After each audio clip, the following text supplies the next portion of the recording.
Hey guys, today I want to talk about the murder of Nancy Little. And this took place in 1989.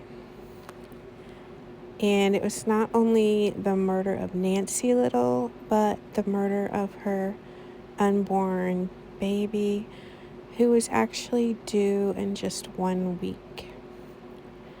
So, Nancy Ruth Little, she was born on January 19th, 1957, to a family where there were 7 children.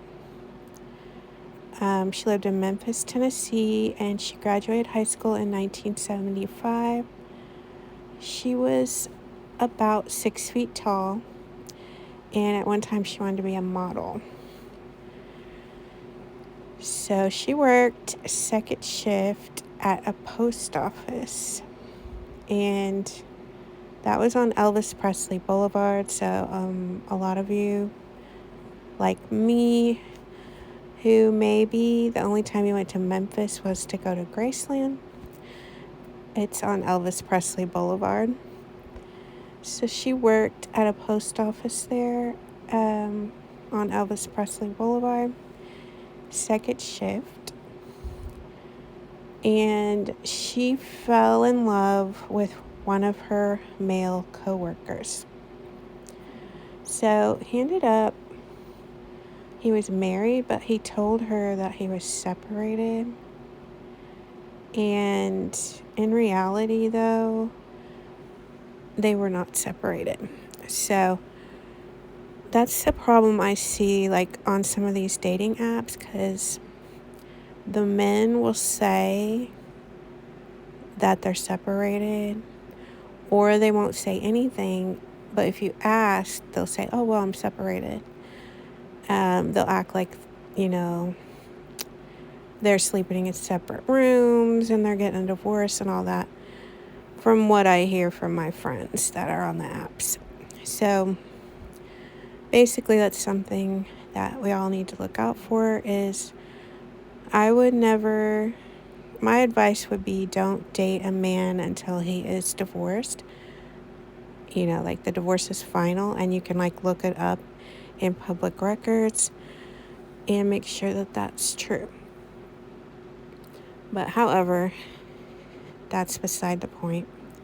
So he was married, but she thought they were separated, but they were still together, and he had 2 daughters.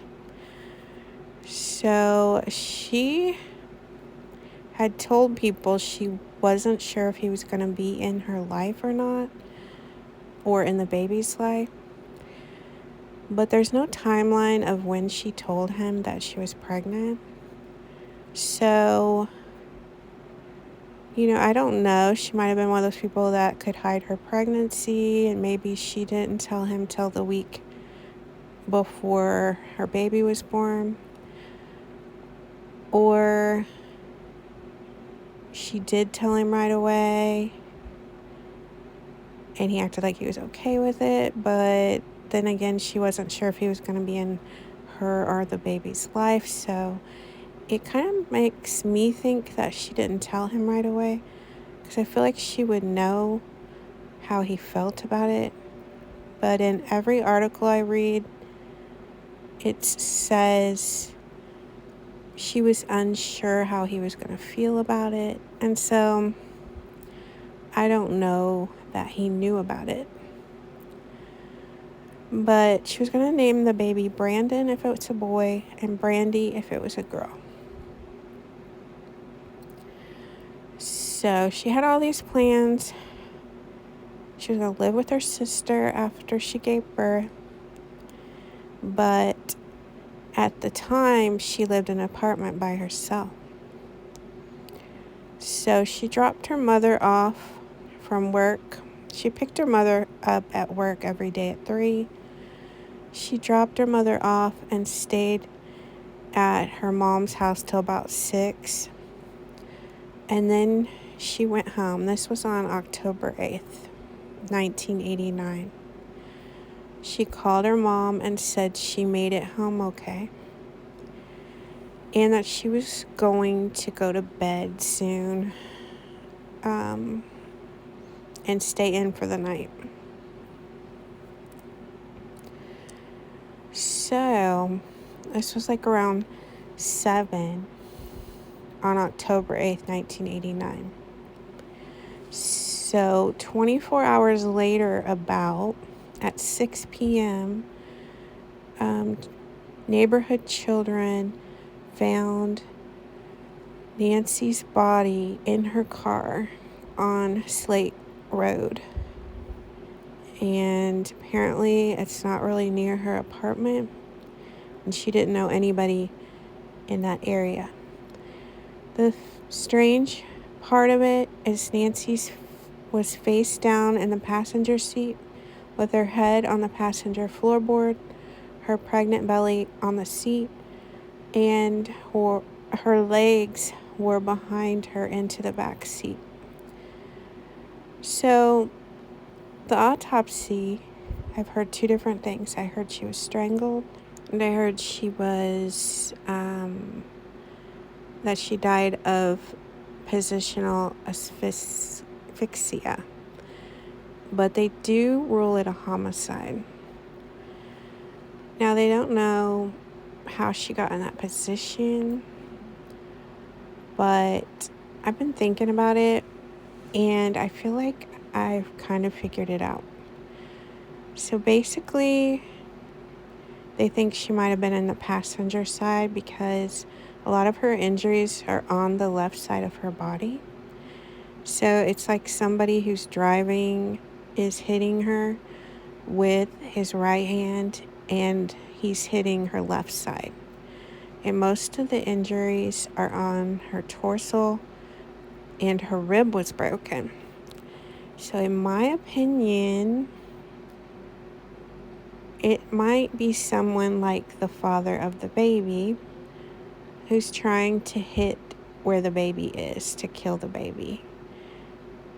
Because he hit her ribs so hard that they broke, and he probably thought, that's where the baby is. It's like her stomach, her abdomen area. And my theory on how she got in that position where her head is on the floorboard is a woman's legs are stronger than our arms. So she could have gotten like against the door and started kicking the person that was hitting her.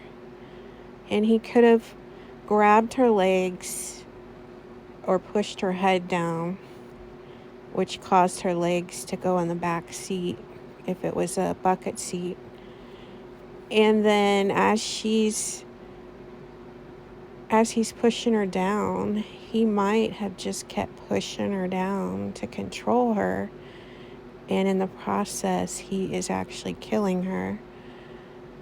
And so that's how her head ends up on the floor. Her stomach is in the passenger seat, and her legs are in the back. That's my thought of how she ended up that way, because it was like a struggle.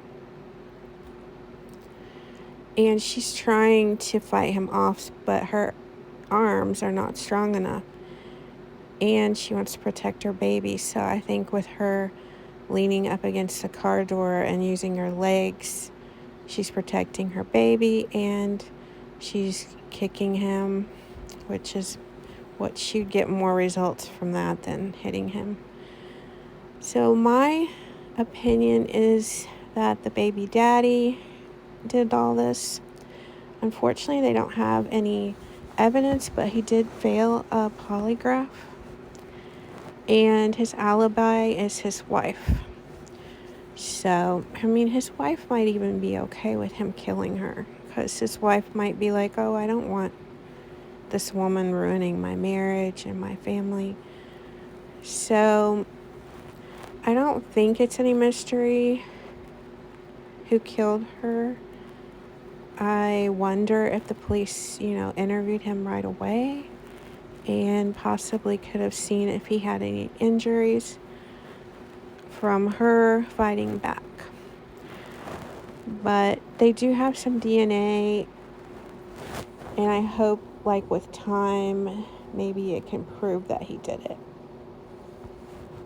But I just wanted to let you know about Nancy's case, and I'll see you in the next one. I know you told your friend you're not okay, and tell me what's wrong and why you never said you felt that way.